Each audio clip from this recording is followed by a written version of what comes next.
Bénissez l'Éternel. Bénissons. Non, je n'entends pas bénissez l'Éternel. Bénissez l'Éternel. Bénissez. Est-ce que vous êtes bénis? Amen. Est-ce que l'Éternel vous a béni? Amen. Béni par le chant, béni par la Sainte Seine, Amen. et béni par la présence du Seigneur dans vos vies. Il vous a donné la force d'être ici avec nous ensemble. C'est toujours lui qui nous donne cette grâce. Amen. C'est une grâce d'être ensemble, vivant, ensemble, louant le Seigneur. Amen. Une grâce. Nous bénéficions d'une grande grâce. Une grâce d'être dans un pays, vous parcourez des kilomètres et des kilomètres, vous ne voyez aucun policier pour vous embêter, aucun militaire. Aucun. Et aucun brigand qui vous arrête. J'étais une fois au Cameroun, on coupait des routes par des gens qui sont dans l'uniforme mais qui ne sont pas militaires. Ici, on ne peut pas le faire facilement. Hein? Vous ne voyez pas tant de grâce que nous avons. Et c'est une grâce d'être aimé par Dieu. Amen. Et de connaître qu'on nous aime. Parce qu'il y a des gens qui sont aimés par Dieu, mais qui ne savent pas que Dieu nous aime. Dites à votre ami, sais-tu que Dieu vous aime? Et j'aimerais commencer par vous dire aujourd'hui, la parole que vous allez écouter maintenant, c'est du feu. Amen. Vous connaissez ce qu'on fait avec le feu? Ça ne brûle pas seulement, mais ça nous permet de faire de bonnes cuissons. De bonnes cuissons. Hier, nous avons eu une bonne réunion de famille avec la cuisson. On a bien mangé. Et c'était Thérèse, notre soeur, qui a organisé tout ça. Et j'aime de telles réunions parce qu'eux, ils sont maniaques avec les horaires de maman qui aime organiser, ma femme qui est très organisée. Voilà. On arrive, pof, tout le monde à la même heure. La nourriture était déjà prête. Tout le monde à la même heure. Pof, puis on a mangé. Et on a loué le Seigneur. On a passé du bon temps ensemble. Dans la communion fraternelle. C'était merveilleux. Et on a partagé Jean 17, 19 à 23 ensemble. Toute la famille. Mais ce que j'ai aimé, c'est que quand les gens mangeaient, Rachel était accueillie pour la première fois comme mariée dans la famille. Anne-Marie fêtait ses 5 ans de mariage. Alors tout le monde était là. Mais quand tout le monde mangeait, c'était du bon poulet, de la bonne chèvre. La viande était très douce, même la viande de bœuf là, était douce, douce, douce. Rien ne faisait mal aux dents. Puis, en même temps, quand on se regardait, il y avait la joie du Seigneur, les uns les autres. C'est tellement beau. Et je leur ai dit, si j'avais un testament à vous donner, soyez-en, comme je vous vois ici. Juste comme Jésus nous a dit, comme Église, soyons un. Est-ce que vous savez que nous formons un corps ici? Et nous venons de manger ensemble le repas aussi délicieux, plus délicieux que le repas d'hier. Le repas du Seigneur. Et ce repas s'appelle amour du Seigneur. Amen. Et à travers ce repas, il n'y a qu'un seul message. Soyons un. Aimons-nous les uns les autres. Amen. Soyons un. Aimons-nous les uns les autres. C'est beau de faire le pont de la famille jusqu'ici, la grande famille du Seigneur. Pour aujourd'hui, j'aimerais que cette parole qui est feu puisse brûler tout ce qui n'est pas amour à nous. Brûler, consumer. Cette parole qui est marteau puisse briser tous les rocs ardus de l'ennemi et dans nos cœurs. Cette parole qui est miroir puisse nous permettre de voir notre propre état d'âme. Comment sommes-nous devant le Seigneur quand nous regardons au travers de ce miroir? Cette parole qui est la sémence de vie puisse, n'est-ce pas, germer, porter de fruits qui demeurent dans nos vies. Et que cette parole qui est santé puisse nous donner la santé de l'Éternel qui nous dit, je suis l'Éternel qui te guérit. Cette parole qui est une lampe à nos pieds puisse nous éclairer sur le chemin de la vie, partout où nous allons. Que cette parole nous éclaire, nous montre la voie, mais en même temps que quand nous méditons la parole soit claire. Amen. Et la parole puisse, n'est-ce pas, devenir tellement précieuse pour nous qu'elle va porter beaucoup de fruits dans nos vies. Cette parole qui est l'épée de l'esprit va vous donner la force de couper tous les liens de l'ennemi. Amen. De tailler en pièces les démons au nom de Jésus et de marcher de victoire en victoire. Cette parole qui est le pain de vie que nous allons voir maintenant. Le pain de vie qui est descendu du ciel. Qu'elle puisse être cette parole, une nourriture délicieuse que nous allons manger chaque jour. Et aujourd'hui, nous allons apprendre comment manger quotidiennement la parole de Dieu comme nourriture. Ça, c'est le sujet d'aujourd'hui. Comment manger quotidiennement, de façon systématique, comme vous mangez votre nourriture. Est-ce qu'il y a quelqu'un qui n'a plus mangé depuis 40 jours ici? Non. Personne, hein? Il y a 40 jours qui n'a plus mangé. Est-ce qu'il y a quelqu'un qui n'a pas mangé depuis hier ici? Oh. Est-ce qu'il y a quelqu'un qui n'a pas mangé depuis ce matin? Il y a quelques-uns. C'est pour vous dire combien nous aimons manger et boire. Si quelqu'un ne mange pas, ne boit pas, il ne va pas du tout bien vivre. Il y a un auteur qui a dit, dis-moi ce que tu manges, je te dirai qui tu es. Dis-moi ce que tu manges, je te dirai qui tu es. Le Seigneur Jésus, pendant son séjour ici, nous a donné beaucoup de révélations. Et il a même dit aux disciples, j'ai encore beaucoup de choses à vous dire, mais vous ne pouvez pas les porter en vous. Mais quand le Saint-Esprit viendra, il va vous aider. Et ma prière aujourd'hui, oh Saint-Esprit, aide-nous à recevoir, à comprendre la parole que tu veux nous donner aujourd'hui. C'est au nom de Jésus, Saint-Esprit, que nous t'invoquons, ici et maintenant. Amen. Bien-aimé le Seigneur, juste après son baptême, Jésus était amené au désert. Et là, il a jeûné pendant 40 jours et 40 nuits. La Bible nous dit qu'après ce jeûne, le diable va le tenter. Et la première tentation qu'il lui a dit, mais change ces pierres en pain. Et Jésus lui dit, l'homme ne vit pas, il est écrit, l'homme ne vit pas de pain seulement, mais de toute parole qui sort de la bouche de Dieu. Bien-aimé, vous êtes en train d'être nourris encore aujourd'hui. Amen. Et chaque fois que vous ouvrez la Bible, vous entrez au restaurant de Dieu.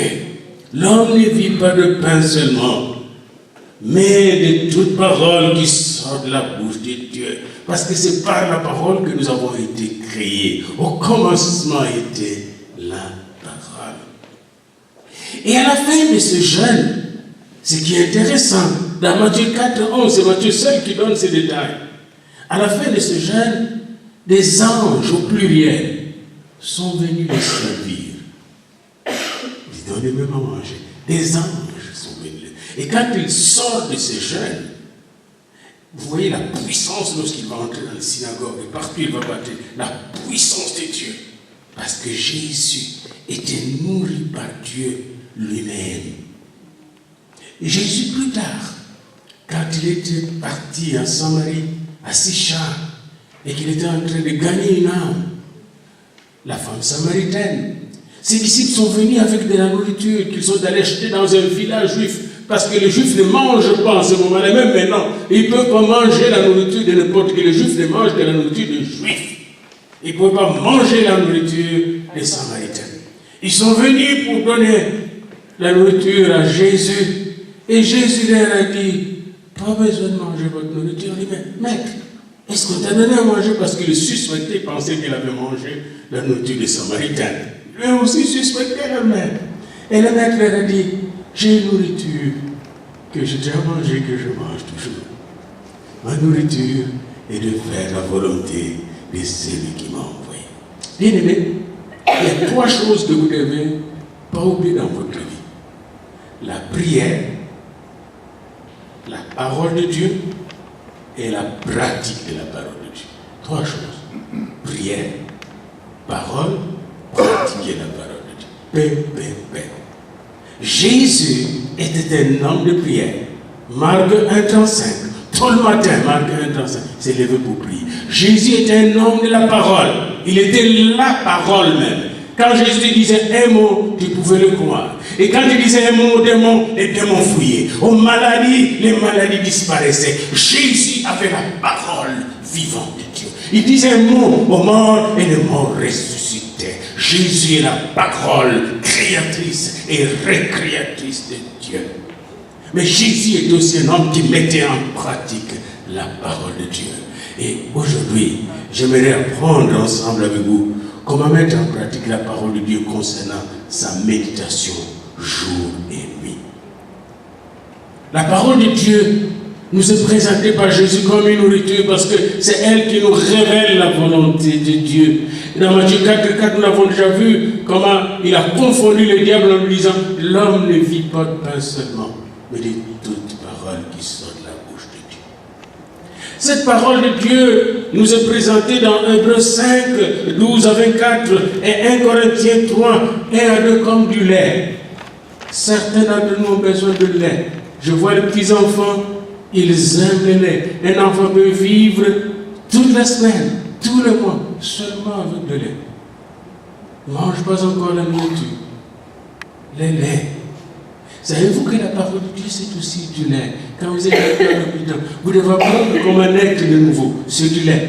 Vous devez apprendre comment vous approcher de Jésus. C'est du lait. Vous devez apprendre comment confesser le péché. C'est du lait. Vous devez apprendre comment mettre votre vie en règle avec Jésus. C'est du lait. Vous devez apprendre comment être baptisé dans l'eau si vous n'êtes pas encore baptisé dans l'eau. C'est du lait.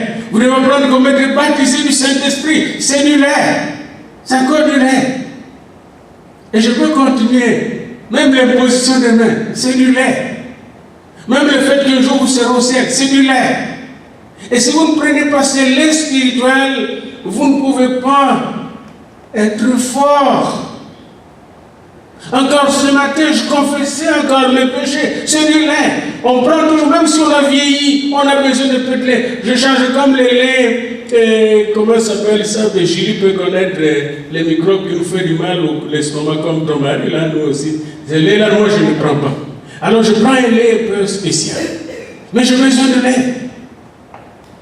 J'aime le lait. Je tout fais pour trouver un lait qui me convient. Savez-vous que sans confesser vos péchés, vous bloquez le Seigneur dans votre vie? Vous bloquez le Seigneur dans votre vie. Il y avait une femme qui était partie se faire prier, c'était à Genève, dans le groupe biblique, pour avoir des enfants. Elle avait des difficultés d'avoir des enfants. Et cette femme, quand elle s'est présentée au pasteur et au groupe, tout le monde s'est mis à prier avec force, de manière pentecôtiste, en lui posant les mains. Puis rien ne se passait. La femme pleurait, pleurnichait. Rien ne se passait. Une semaine, un mois, un an, rien ne se passait. Puis un jour, alors que le pasteur priait pour cette femme, le Seigneur lui a montré quelque chose, il lui a donné une parole de connaissance. Cette parole qui disait, elle a tué, elle a tué. Puis il dit, madame, je ne comprends pas ce que le Seigneur me dit. Je ne veux pas te le dire. Je parle de te dire parce que je ne peux pas te blesser. Mais le Seigneur me dit, elle a tué. Elle a tué. Puis la femme est tombée sous l'onction du Saint-Esprit. Elle a réalisé ce qu'elle avait fait à l'âge de 18 ans. Comment elle avait avorté et tué un bébé. Et comment elle est devenue comme ça. Puis le lendemain, la femme a conçu. Et a commencé à construire. Elle a mis au monde. Alléluia. Qu'est-ce qui s'est passé? Le péché bloqué. Et souvent, nous n'aimons pas qu'on nous fasse des reproches. On n'aime pas se corriger. Et pourtant, si tu confesses tes péchés, tu seras béni. Alléluia. Il y avait un autre, on priait sur lui. Puis là, le pasteur a reçu comme mot de connaissance la haine, la rancune, la haine, la rancune. Il y avait la rancune. La rancune, c'est comme un peu, je ne sais pas quoi, comme la peau de tortue. Comment voulez-vous que la peau de tortue soit mouillée? Même si la tortue dort dans l'eau, sa peau n'est jamais mouillée. La rancune est comme ça, bien aimé, quand nous prions. Et dès que la personne a confessé la rancune, pardonnez vos péchés à ceux qui vous ont devancés, n'est-ce pas? Pardonne-nous, Seigneur, nos péchés, comme nous pardonnons aussi à ceux qui nous ont devancés. Dès qu'il a fait, pouf, ça c'est du lait. La pardonne. Le Seigneur a donné la bénédiction, même au-delà de ce que cette femme demandait. Au-delà, Dieu veut vous bénir au-delà de vos demandes et de vos besoins. Laissez-moi vous dire une chose. Juste ce matin, j'ai prié pour cette église. Je pense vers minuit quelque. Je suis resté sur ma table de prière. J'ai prié pour chacun de vous. Un à un. Même cette famille-là qui vient de nous rejoindre. De prier pour vous, nommément. Et vous savez ce que le Seigneur m'a dit pour chacun de vous, comme ça? Exactement. Je veux qu'ils puissent prospérer dans leur vie, dans ce pays que je leur donne. Puis quand ça m'a arrivé, je dis, waouh! Comme ça. Ça, c'est la parole de Dieu. Ça, c'est la parole de Dieu, le réma de Dieu, bien-aimé. Quand vous m'établissez, il parle. Mais pour cela, moi-même, j'ai aussi confessé, j'ai lavé tout mon corps et mon cœur. Encore quand nous étions en famille, l'amour coulait, tout. Il faut enlever tout pour que Dieu passe, parce que Dieu est saint. Il veut nous parler, il veut nous bénir. Amen. Mais pour que lui nous parle, nous bénisse, nous devons être en communion avec lui. Il veut non seulement que vous puissiez prier, non seulement que vous puissiez entendre sa parole et la mettre en pratique, mais il veut aussi vous faire prospérer à tous égards. Dans votre corps, votre âme et votre esprit. Il veut que vous puissiez prospérer. Amen. Vous n'êtes pas venu ici au Canada pour être maudit, mais pour être béni. Encore une parole qu'il me disait. Vous n'êtes pas ici au Canada pour être maudit, mais pour être béni. Je ne suis pas le Dieu de la malédiction, je suis le Dieu de la bénédiction. Et tout ça que je vous donne, c'est les pains que Dieu m'a donnés. Et j'étais content de recevoir ces pains de vie. Alléluia. Les pains de vie, bien-aimés, c'est comme du lait. Tout ce que je vous donne encore, c'est du lait. Mais quand vous prenez le lait, vous grandissez, vous devez passer à la nourriture solide. Amen. Vous devez passer à la nourriture solide. Je vous ai parlé du poulet et tout ça. Puis je vois mon petit-fils qui a quelques mois et qui aime manger. Comme son oncle Patrick, il aime bien la bonne nourriture. Alors, mon petit-fils, il essaye, l'autre fois, je lui ai donné une cuisse de Kentucky. Il faisait tout avec ses deux dents pour manger cette nourriture. Il veut passer de la nourriture de lait à la nourriture solide. Vous devez être comme le petit Daniel, n'est-ce pas? Passer aussi du lait à la nourriture solide. Amen. Il ne faut pas être des chrétiens anorexiques. Vous connaissez un chrétien anorexique? C'est un chrétien qui se prive du pain de l'esprit, de la nourriture spirituelle. Un chrétien anorexique. Maintenant, le Seigneur m'a dit, dans les quelques minutes qui suivent, je vais vous montrer comment manger la nourriture spirituelle. Juste des choses pratiques. Parce que c'est bien de voir le pain de vie. Vous avez le verset là que je donnais dans Jean 6, 32, 35, 48, 52, vous avez tout ça. Mais là, comment le prendre en pratique?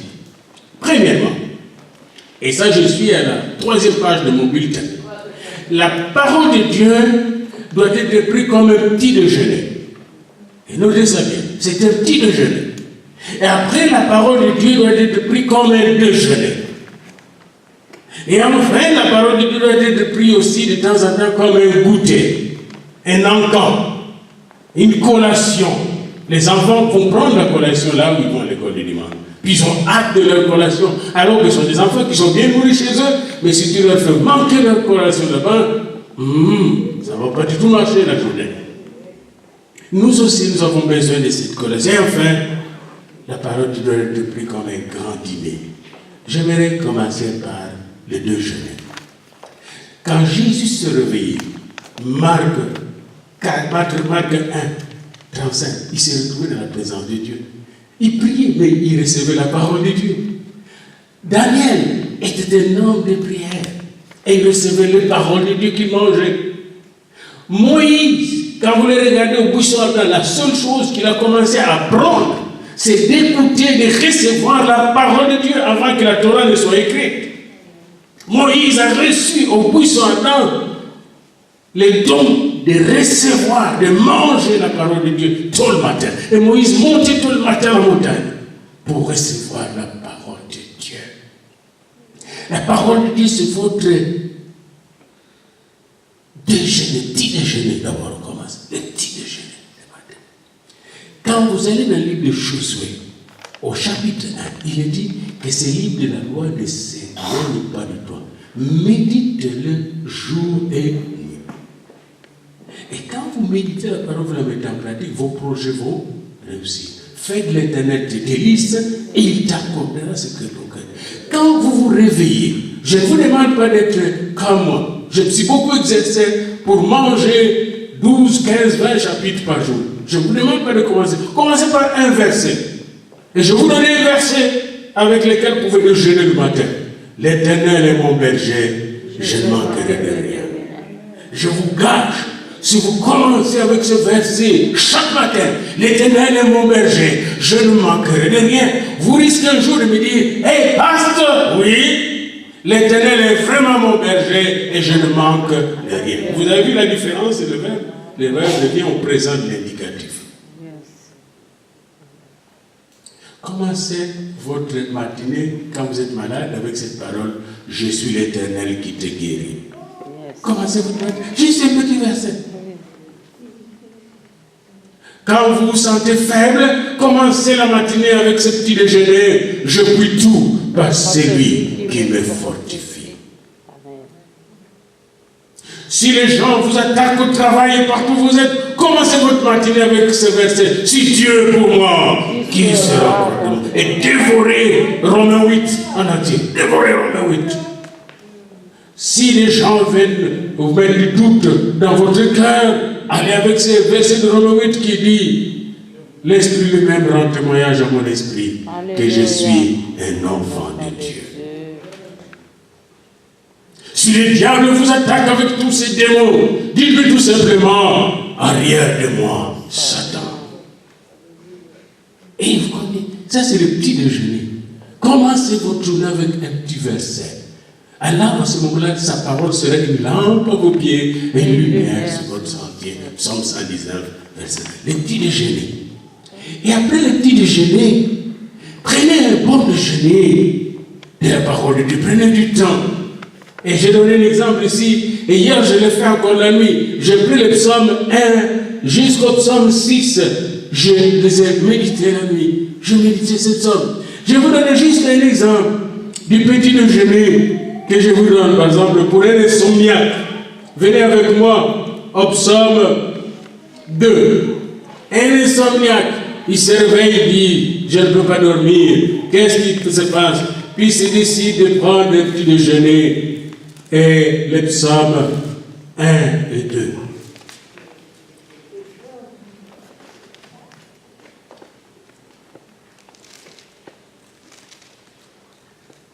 Et alors, je vous donne les psaumes.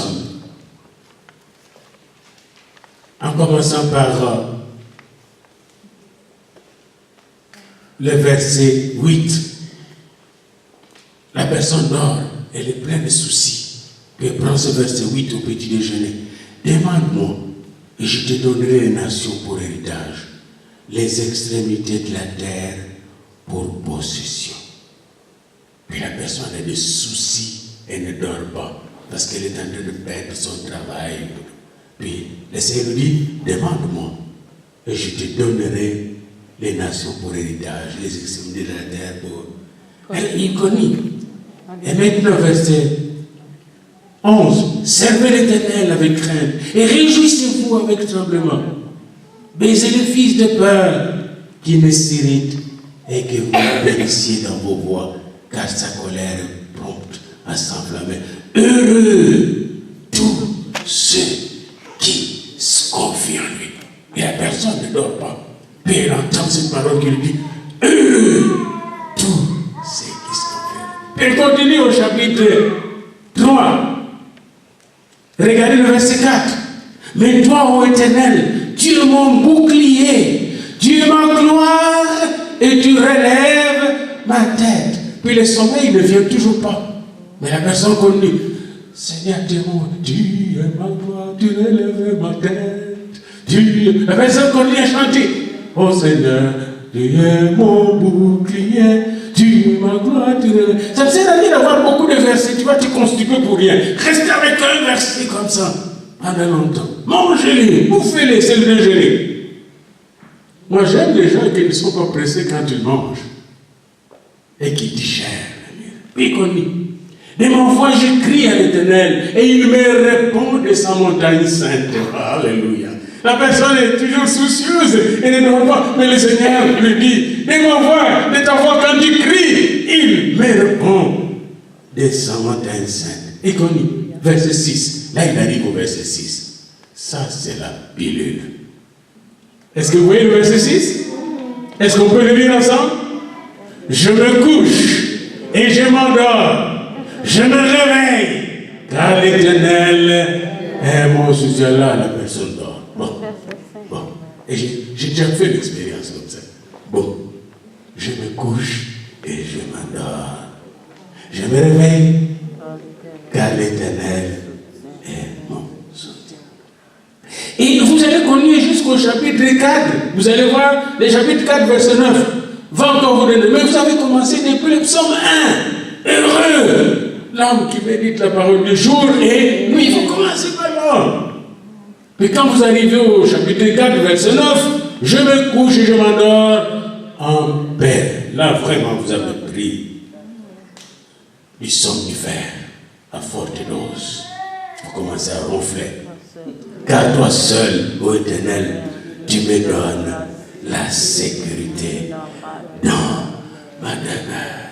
Et là, toutes les insécurités, les angoisses disparaissent de la maison. Alléluia. Et c'est ça le déjeuner. Là, vous restez plus longtemps jusqu'à ce que vous avez vidé le sujet là. Oh, les hommes. Je peux multiplier d'autres thèmes. Après le petit déjeuner, il y a le goûter. Les goûters, c'est de la sagesse. Et moi, j'ai vu le goûter. C'est quand je suis venu au Canada, j'ai vu des gens qui goûtaient. J'ai dit, les Canadiens, ils mangent. Finalement, ils mangent combien de repas, ces Canadiens-là? Ça tourmente. Puis le Seigneur dit, critiquez pas le Canadien. Ils sont plus sages. Au lieu de manger de gros repas, deux gros repas, un gros repas qui va plus faire mal. Ils ont réparti leur repas. Petit déjeuner, goûter, les encas, les petites collations. Puis là, je commençais à goûter petite collation. Parfois même, pour prendre la salade, je pensais que c'était pour les brebis, les collègues qui devaient goûter là. Puis j'ai commencé à voir, ça faisait du bien. Il n'y a pas de verre là-dedans. Waouh! Puis là, j'ai commencé à manger des petites choses, des petites goûters là. Waouh, ça fait du bien. Puis j'avais plus besoin de gros repas. Parce qu'avec des petites goûters, mon ventre est bien. Je n'ai pas besoin de manger de gros repas. Oh! Mais je veux bien survivre, vivre. Alléluia! Bien aimé. Il y a des moments que tu passes dans la vie, n'est-ce pas? Et des moments parfois difficiles. Et tu as besoin de petites goûters, des encas, des goûters du Seigneur. Savez-vous, les apôtres étaient distraits quand Jésus était condamné à mourir. Avant sa mort, ils étaient en prière, ils étaient distraits. Et ils ont dit, moi je veux mourir avec toi, moi je serai avec toi.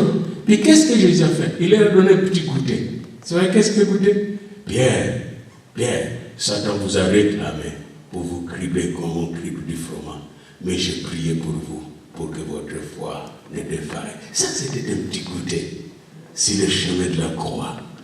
Quand Jésus était à la croix, il a donné des petits goûters. Pardonne-leur, car ils ne savent pas ce qu'ils font. Aujourd'hui, tu seras avec moi au paradis. Tout est accompli. C'est des petits goûters. Pas de gros repas, pas de gros sermons. Mais juste une parole. Quand tu l'as, tu l'as. Amen. Quand tu l'as, tu l'as. Par exemple, si tu as des craintes, le Seigneur te dit, ne crains rien, je suis avec toi. Et là tu pars avec un chant, ne crains rien, je t'aime, je suis avec toi. Promesse suprême qui soutient ma foi. La sombre vallée qu'on a la mer consolée, je marche avec mon sauveur. Non, jamais goûter. Non, jamais goûter. Je suis mon sauveur. Jamais goûter.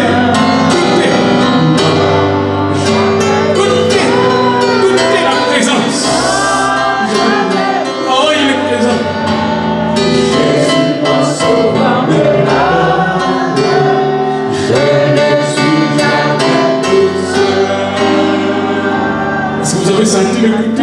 C'est ça le goûter. J'essaie juste de vous entraîner. Vous partez d'un petit verset, un chant.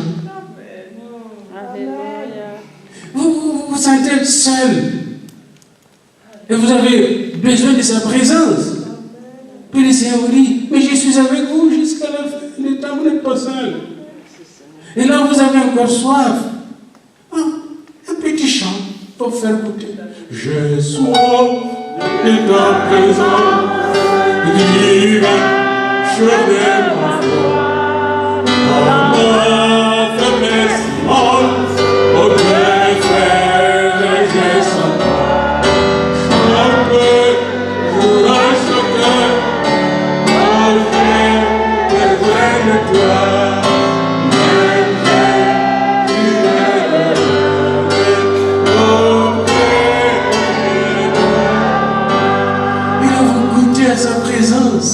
Et Jésus vient, il aime ses chants, il vient auprès de toi, demeure auprès de toi, te bénir, te protéger, te guérir, te combler, te sauver et te donner ce que tu as besoin pour marcher de gloire en gloire dans sa victoire jusqu'à dans l'éternité. Bien-aimé, il faut savoir goûter. Et à la fin de la journée, il faut savoir prendre le souper avec le Seigneur. Amen. Parce que, n'oubliez pas, il est dit, est-ce que vous pouvez venir avec moi pour terminer dans Apocalypse 3? Justement, il est dit lui-même, c'est pas moi qui le dis. Il veut vraiment venir, rester avec toi, souper avec toi. Venez avec moi, ce sera le dernier verset. C'est lui qui me guide et je le bénis pour cela, parce qu'il me guide aujourd'hui. Alléluia. Verset 20, Apocalypse 3. Voici, je me tiens à la porte et je frappe. Si quelqu'un entend ma voix et ouvre la porte, j'entrerai chez lui. Il ne s'arrête pas là. Je souperai avec lui et lui avec moi. Vous savez pourquoi il a ajouté lui avec moi? Parce que dans l'ancien temps, quand le chef soupait, les serviteurs ne soupaient pas, mais le frère, ils devaient regarder le chef souper. Et c'est l'une des raisons pour lesquelles maman Suzanne va nous offrir, le jour de la fin de l'année, durant la veille, va nous offrir une soupe. C'est exactement ce qu'on faisait en Haïti au temps des colonialistes, n'est-ce pas? Les colonisateurs français, quand ils prenaient leur soupe de fin d'année, est-ce qu'ils donnaient ça aux esclaves noirs? Non, c'était leur soupe. Mais quand on a eu l'indépendance, la première chose que les Haïtiens ont fait, et ils ont commencé à prendre la même soupe, la même belle soupe. Là, c'était lui. Bien-aimés, apprenez à souper avec le Seigneur. Les soirs, passez du temps avec le Seigneur. Je vous dis, hier, je me suis régalé. J'ai eu un bon souper avec le Seigneur. Ça m'a fait tant de bien. Souper avec le Seigneur. C'est l'inviter. Même aujourd'hui, invitez-les dans votre maison encore. Jésus, viens. Viens t'asseoir avec moi, Jésus. Je veux